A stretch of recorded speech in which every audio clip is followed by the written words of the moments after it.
Assalamualaikum warahmatullahi wabarakatuh. Halo anak-anak, selamat pagi. Hari ini kalian akan belajar tentang bab seni lukis. Di bab seni lukis ini, Ibu akan menjelaskan pengertian lukisan dan gaya lukisan, tema dalam berkarya seni lukis, lalu alat, bahan, dan media seni lukis, teknik berkarya seni lukis. Mulai saja, kalian lihat contoh-contoh lukisan ini. Ini lukisan yang asli. Ini ada juga orang yang melukis di sebuah rumah, jadi mural namanya. Lalu ada juga lukisan yang dilukis di sebuah truk. Kalian pasti sering banget lihat yang seperti ini di jalanan. Lalu ada juga yang dalam aksesoris, ada juga yang dalam sebuah karya keramik dan sebagainya. Itu semua disebut dengan seni lukis. Maju ke pengertian seni lukis. Seni lukis merupakan cabang dari seni rupa yang pengungkapannya diwujudkan melalui karya dua dimensional. Karya dua dimensional ini karya dalam bidang datar ya, kayak kertas, tembok, seperti tadi keramik dan lain-lain, itu namanya dua dimensional. Kalau tiga dimensional itu seperti patung, kalian tahu sendiri ya, manekin itu namanya tiga dimension. Kalau tiga dimensional itu bentuknya lebih nyata seperti aslinya dan proporsinya bukan dalam bidang datar. Itu perbedaan antara dua dimensional dan tiga dimensional. Sampai sini ngerti ya? Melukis adalah kegiatan mengolah medium dua dimensi atau permukaan datar dari objek tiga dimensi untuk mendapat kesan tertentu dengan melibatkan ekspresi, emosi, dan gagasan pencipta secara penuh. Seni lukis adalah sebuah pengembangan dari menggambar, biasanya memiliki keunikan atau ciri khas tersendiri. Ciri khas ini didasarkan pada tema, corak atau gaya, teknik serta bahan dan bentuk karya seni tersebut. Aliran gaya lukisan.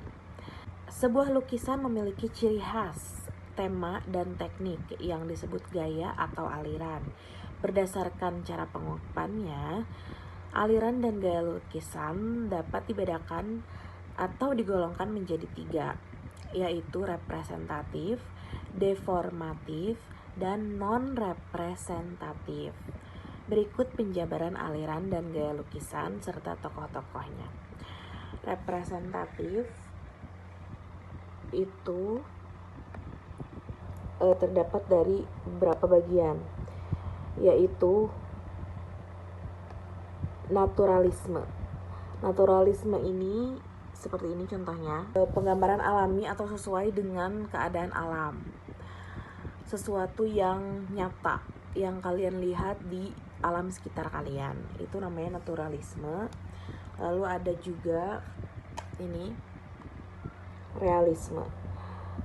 Realisme ini bisa kalian lihat sendiri ya, misalkan ada gambar seorang bapak sedang membajak sawah. Nah, ini adalah bentuk dari realisme. Realisme ini menggambarkan keadaan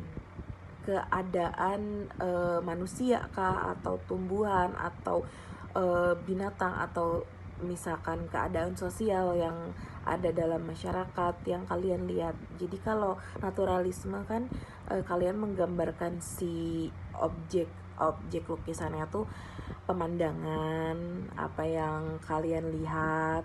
Kalau realisme itu lebih ke keadaan sosial yang kalian lihat, misalkan interaksi orang-orang di pasar, terus seperti ini bapak-bapak sedang membajak sawah, ibu-ibu sedang memasak. Nah, itu realisme.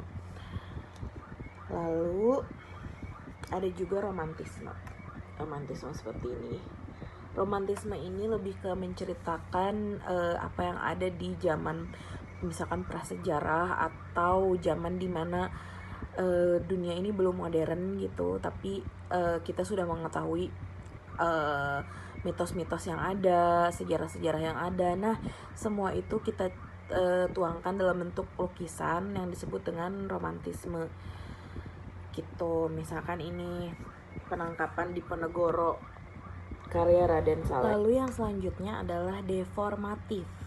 Pengertian deformatif di sini adalah perubahan bentuk dari aslinya sehingga menghasilkan bentuk baru namun tidak meninggalkan bentuk dasar aslinya. Jadi kalau tadi kan romantisme, realisme dan naturalisme kan bentuknya benar-benar menyerupai dengan aslinya, dengan keadaan aslinya. Kalau deformatif ini enggak, jadi dia lebih ke abstrak. Ini contohnya ekspresionisme. Ekspresionisme yaitu aliran seni rupa yang penggambarannya sesuai dengan keadaan jiwa sang perupa, sang pelukis, sehingga spontan pada saat melihat objek karyanya dia langsung melukiskan apa yang ada dalam bayangannya sesuai dengan kondisi jiwanya. Lalu impresionisme yaitu aliran seni rupa yang penggambarannya sesuai dengan kesan saat objek tersebut dilukis. Lalu surrealisme yaitu aliran seni rupa yang kebanyakan menyerupai bentuk-bentuk di dalam mimpi. Yaitu misalkan kita nih mimpi, kan biasanya apapun yang ada di dalam mimpi nggak semuanya realis ya, sesuai dengan kenyataan. Misalkan kita seperti ini, misalkan kita melihat dunia yang dengan bidang datar tanah, lalu ada jam tapi melewat seperti ini dan diletakkan sembarang. Nah, ini kayak bentuk-bentuk yang ada di dalam mimpi kita dituangin, jadi bentuknya tidak real tapi kita menuangkannya ke dalam sebuah lukisan gitu. Lalu ada juga kubisme. Kubisme ini aliran seni rupa yang penggambarannya berupa bidang segi empat atau bentuk dasarnya kubus. Jadi seperti ini, kayak yang ada di keramik nih biasanya. Nah, seperti itu namanya kubisme. Lalu non representatif. Pengertian non representatif adalah suatu bentuk yang sulit untuk dikenal. Kalau yang tadi kan representatif walaupun abstrak, tapi kita masih bisa mengenali itu apa gitu, bentuknya apa. Tapi kalau non representatif kita sama sekali tidak bisa mengenal abstraknya tuh benar-benar abstrak kayak coret-coret seperti itu namanya non representatif. Tapi tetap itu ada nilai seninya ya, dan itu juga bisa berkaitan dengan kondisi jiwa si pelukisnya. Oke. Untuk materi kali ini sekian dulu dari Ibu. Ibu ingin memberi kalian tugas, yaitu buat satu lukisan yang non representatif, yang abstrak, tapi sesuai dengan kondisi jiwa kalian. Jadi kalian misalkan nih imajinasikan sesuatu sesuai dengan kondisi hati kalian, imajinasikan sesuatu secara dan gambarkan itu secara abstrak, secara acak gitu di kertas lembar aja. Lalu kalian beri judul si lukisan itu. Di kertas lembarnya kertas garis-garis aja, buku garis-garis aja. Memakai pensil boleh, memakai pulpen boleh, tidak usah diwarnai, tapi kalau diwarnai lebih bagus. Dan difoto lalu dikirim ke nomor Ibu. Terima kasih. Assalamualaikum warahmatullahi wabarakatuh.